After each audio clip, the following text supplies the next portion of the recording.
And welcome back to AOA. Joining us now for a conversation, he is lead economist for digital infrastructure with CoBank. Jeff Johnston is with us here today. Jeff, it is good to talk with you. Thanks for joining us on the show. Hope all is well.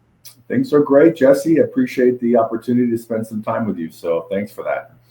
Well, I know we want to talk about rural broadband here today. That's one of the topics we want to touch on. And I think it's a very important one to discuss for farmers and ranchers across the country. It's something that for years we've seen connectivity issues and more. We've seen talk of investment into rural broadband and expansion, but I know some folks still have a lack of connectivity in certain areas. So just overall, to kind of get us going, what is your view on the state of rural broadband right now?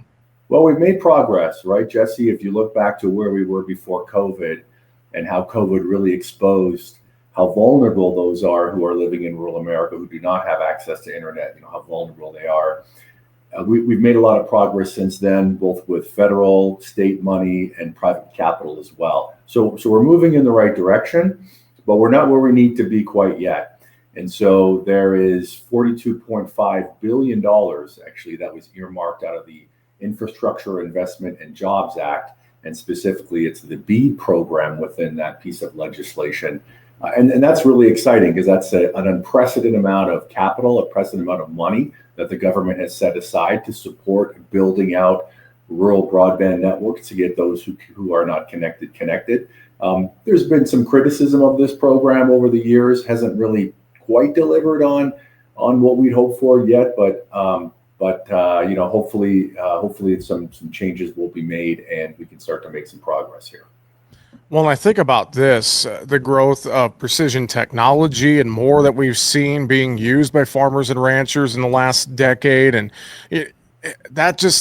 with all of that, we require higher speeds, faster internet connectivity, even in the middle of a field, so to speak. So, talk about that aspect. And I know that our rural electric cooperatives are really playing a large role in trying to get some of this rural broadband connectivity upgraded in many of these areas, Jeff. Yeah, no doubt. Look, the rural electric cooperatives are sort of the unsung heroes in a lot of regards in terms of the work that they've done building fiber to the home networks for their members who don't have any connectivity, and they continue to do that. So kudos to them. They're playing a critical role in bridging the digital divide in rural America. As are rural telephone cooperatives and privately owned and managed rural telecom operators as well. So it's kind of a multi-pronged approach. But there's also some interesting wireless technologies, specifically around the CBRS spectrum and 5G, and then further on down the road we have the 6 gigahertz spectrum bands that have an enormous amount of capacity available to build wireless networks in rural America and facilitate the precision ag adoption amongst farmers and ranchers, because as we know, those drive significant operational efficiency. So there's a lot of bats and balls that we have to play with here to get where we need to get to, which is exciting. Well, and I know you talked a lot about digital infrastructure in the latest quarterly report from CoBank, and folks can find that under the Knowledge Exchange tab at cobank.com. And, I think about just where we still are in some rural areas, Jeff. An example, one of my coworkers, she's in rural Nebraska, and she found out here recently that she can't get any more service. Her speed can't get increased because she's on a copper line. So, that in itself, and you mentioned that BEAD money, that could be some areas where eventually, hopefully, we see upgrades that are needed to expand access to folks in rural America. Yeah, for sure. The folks that are on copper lines right now are struggling because the applications that we use, whether it's Zoom or streaming video from Netflix, these are pretty bandwidth intensive applications, and you need a good connection to be able to take advantage of those. So, those folks are in a tough spot right now.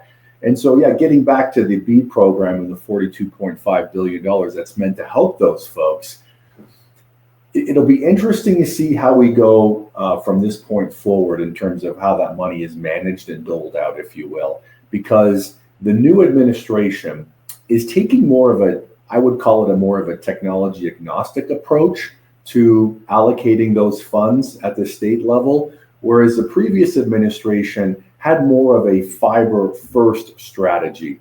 And look, I get the fiber first strategy. Fiber is the gold standard. It's a future proof network. You're going to be able to do holograms and things like that if that's where you end up going over fiber. So I get it. It is the gold standard. But the reality is there are a handful of locations in this country where it just doesn't make sense to deploy fiber in these sparsely populated areas.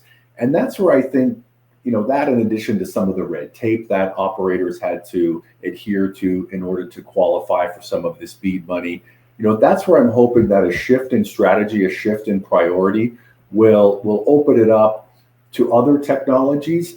And it cuts both ways. It's great if we do satellite or more fixed wireless in rural America from a cost perspective. That makes a lot of sense in a lot of cases, as opposed to doing fiber. But then the risk, of course, to that, looking at both sides of the equation here, the risk to that is these wireless technologies, they don't tend to be, they don't have the kind of the operating leverage or their ability to scale to support new bandwidth applications as easy as fiber does. So, look, you can't have it all, but I'm hoping that a shift in strategy will get money flowing and get those who are not connected with or who are connected with an inferior technology something a lot better.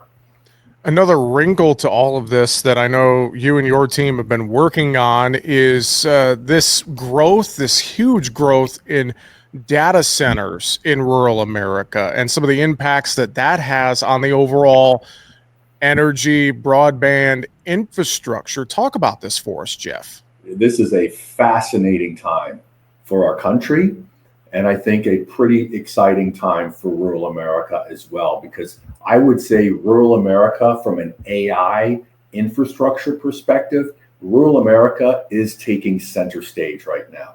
When you look at how these new AI data centers are built and architected, and you look at the enormous amount of energy requirements that they demand, rural America is very well positioned from a number of factors to be able to support the growth in AI and support the growth in this infrastructure. And the stakes are high, Jesse, right? I mean, we're talking of when we talk about AI, I mean, there's geopolitical implications to us in China.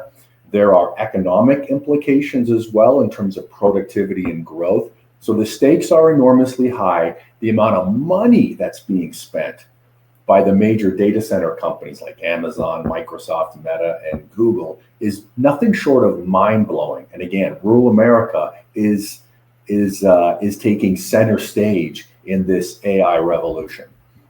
Well, and I think about all of that, and I think it ties together well with, obviously, we're seeing all this growth, and you mentioned AI and the uses that we can have for all of this technology. But at the end of the day, kind of the same with the rural broadband conversation, the infrastructure piece of this has to continue to play catch up to service these huge data centers, Jeff, right? Yeah, I mean, look, we have a challenge, we have an opportunity, however you want to look at it, in front of us as it relates to generating enough electrons to be able to support the growth in AI and data centers, and to maintain and hopefully increase our technology lead over China. So power, electrons, as we go forward, that is the new currency. That is absolutely the new currency. And if you look at some of the studies that have been done and the estimates around energy consumption, I mean, we are headed for a supply-demand imbalance in the energy complex because of AI in the not too distant future. So yeah, look, and I know the administration is very well aware of this, and working with the industry and the data center companies on new technologies and breaking down some barriers and trying to do everything they can just to generate enough electrons. But this is a challenge. This is a problem, but this is an opportunity, a very big opportunity as well. Jeff, great conversation. Any final thoughts you would share or reiterate with folks when it comes to rural broadband and these data centers and more? What do folks need to keep in mind? Yeah, I would say, look, it's scary. I get it when an Amazon or a Microsoft comes to town knocking on your door and saying they want to build a new data center or a campus of data centers in your community, and your electric distributor is going, well, that's going to triple or quadruple our electricity load. That's a lot of risk. And I get that, there's a lot of customer concentration risk when just one customer is going to quadruple the amount of energy that you distribute over your rural electric distribution system. I get all that, and those are very valid concerns. But I would encourage those in rural America who have this opportunity to work with one of these hyperscalers. And when I say hyperscalers, I'm really talking about the big, the Amazon, Microsofts of the world, really lean into that opportunity, because there are numerous examples of how rural communities have benefited significantly economically, education-wise, et cetera, when they have partnered with one of these data center operators. So lean into this. This is an opportunity. I get that it can be scary, but it's an opportunity. Well, I know folks can read again some of the latest from your team in the CoBank quarterly report. Just go to cobank.com. It's under the Knowledge Exchange tab. Jeff Johnston with CoBank, good to talk with you, and we'll have to get you back on the program again real soon and have another conversation. Thanks for the time. Thank you so much, Jesse.